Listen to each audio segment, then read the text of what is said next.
Hey, it's Michelle Talbert. Welcome to Her Power Hustle podcast, the reboot. It is helpful hints for your hustle Thursday, which means no fancy music, no intro. We're just going to get in, get out. Hopefully you get a little bit of perspective. You get something you can imply. You get something that gives you something new to think about that you can use in your life or share with someone else. Today, I want to talk a little bit about Lil Wayne's line.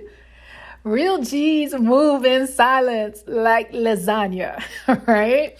And we all laughed at him, but what he was saying was that you don't always have to tell everybody what you're doing, right? And there's another video that goes around on social media a lot where it's Beyonce. It's like, don't talk about what you're gonna do, just do it. Don't let everybody know what you're gonna do.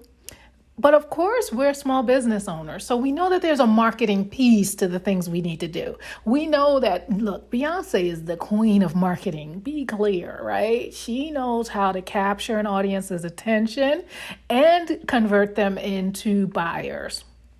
But that's not what this is about. This is really about making certain moves and having that spirit of discernment, another song by Jill Scott, the spirit of discernment to know that you don't have to share it all. That's really what the distinction is. There are things we need to share so that we can tell the story of our business, so that we can ensure that people know about us, that they know what products and services that we offer, so that they have an opportunity to purchase from us. But then there are other things that, one, if we share too soon, if you share too early, if you're not as solidly secure in your concepts and what you're sharing, someone can come along and be like, dang, that's a really ugly sonogram, right? You show someone who hasn't had kids or doesn't understand how to read an ultrasound picture, you're like, what am I looking at here? Right? But then once the baby's born, you're like, oh, what a cute little baby. You're just showing them a picture too soon. Right? So that's one piece of it. The second piece of it, though, and this is the piece I just want to talk about for a few minutes, is that sometimes if we share too early, we get all of our flowers, all of our applause, all of the dopamine hit and the feel-good feelings of accomplishment before the thing is accomplished. And so I wanted to talk just a tad about sharing on social media or anywhere else and what that actually looks like in our brain and why it feels so good to do it, right? I think we're all pretty much aware of the dopamine hit that we get from being online, right? That we get that feeling of, oh, is there going to be another email? Is there going to be another ding? Is there something that someone's going to say to us? And as much as a lot of us are like, oh my God, I hate social media, but yet there we are, right? We show up every day on social media. If you find yourself in a space where you're like, oh my God, I am on social media all the time. We know it's an addiction. We're addicted to it.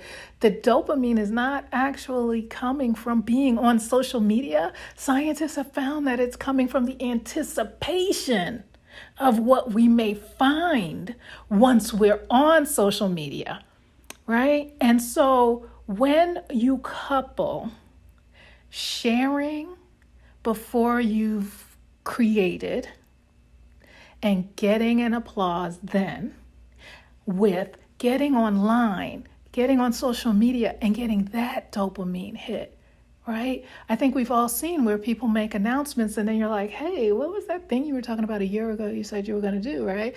And sometimes people aren't paying a lot of attention. Let's be real. Most people are really pretty self-focused. But there are times when we make an announcement and then really it's us. It's not that people are looking to see, did you finish that thing you said you were going to do? Weren't you talking about a book? Or weren't you saying you're writing a book and sitting down with this coach or doing this thing? But what happens is we beat ourselves up. So whereas dopamine already gives you a hit and then you drop even lower every time, now we're adding to that low of, self-flagellation and really just giving ourselves a hard time and a lot of negative self talk. So I wanted to just kind of give this one analogy and then just give a couple of resources. If this is something that you sort of maybe want to take a dopamine detox, which I just came off of our Your Accountabilibuddy weekly call. I host those office hours, and one of our participants told me that she told us she's on a 2-week dopamine detox, which a lot of us have heard of digital detoxes, but she's actually expanded it to anything that leads to dopamine, streaming, music, other types of things that would bring pleasure and activate that for various purposes. Imagine you're sitting in the audience of a theater and a play is about to begin. And the first actress comes out onto the stage and everybody gives her applause. And she looks at the audience, she bows, she curtsies, she smiles, people bring up flowers, and then she exits stage right, and the house lights come back up. If you were sitting in that audience, you're pretty much not going to be too happy unless there was somebody really special that walked out and you got to breathe the same air that they were breathing for those moments, right? No, what usually happens, unless it's some star or Jesse Williams, but if you know what I'm talking about, you know what I'm talking about, hits the stage, then you might applaud before the scene begins. But typically the actors hit the stage, they do their thing, and at the end of a specific scene, maybe that's super tense or super entertaining or super powerful in between acts, and then at the end of the entire production, the whole cast comes out, they take their bows, people stand, applaud. Hopefully it was a great experience. The actors are getting their dopamine then, when it's done. Now, in the first example that I gave, that actress getting her flowers too soon, number one, let down the audience, but also what is her motivation to now, under no lines, right? To read a script, to even know how to act when she got all of the benefit on the front end. And that's what I wanted to come in today and just mention, is that if you get all of the benefit, all of the feel good on the front end, it's going to make it that much harder for you to keep going, generally speaking. And I would love to hear from you if any of this resonates with you, where you might share something and you feel like you want that support, and then now you're feeling like you're letting people down because you're not delivering on a thing that you said you were going to do, right? And then just the last piece that I would just want to make sure that lands is just to say, if you reach that point where it is very difficult to get something accomplished, often we've heard that it takes about 28 days to form a habit.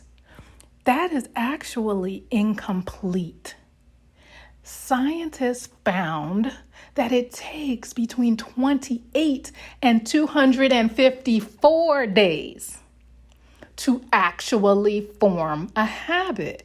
But almost like if it bleeds, it leads, it sounds way sexier in a headline to say, hey, you can create or break a habit in 28 days versus it takes 254 days.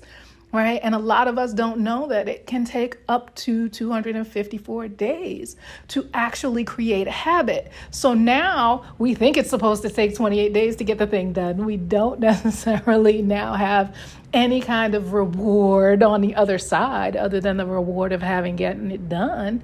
But now we've shared it ahead of time, right? And again, this, of course, is our thoughts that are put together in a way to say, look, this is extreme. What I'm sharing is pretty extreme.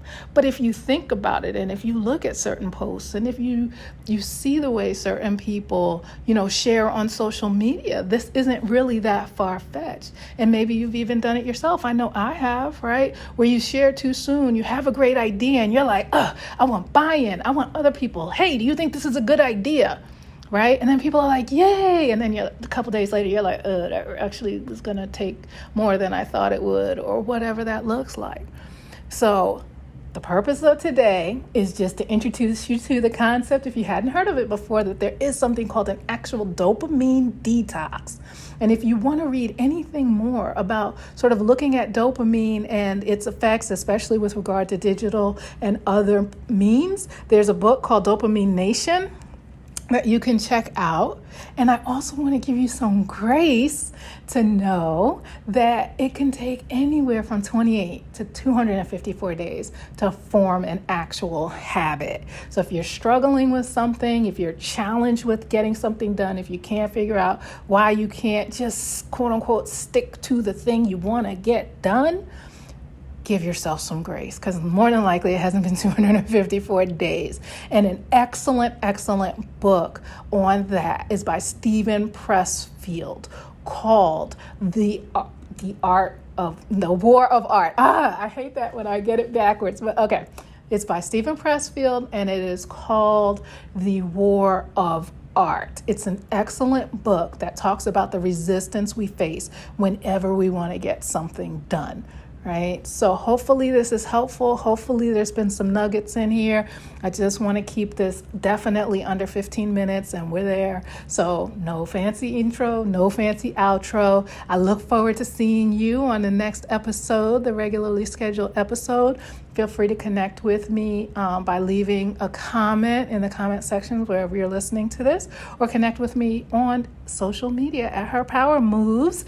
This is Michelle Talbert with the Her Power Hustle podcast on Helpful Hints for Your Hustle Thursday. I'll see you next week.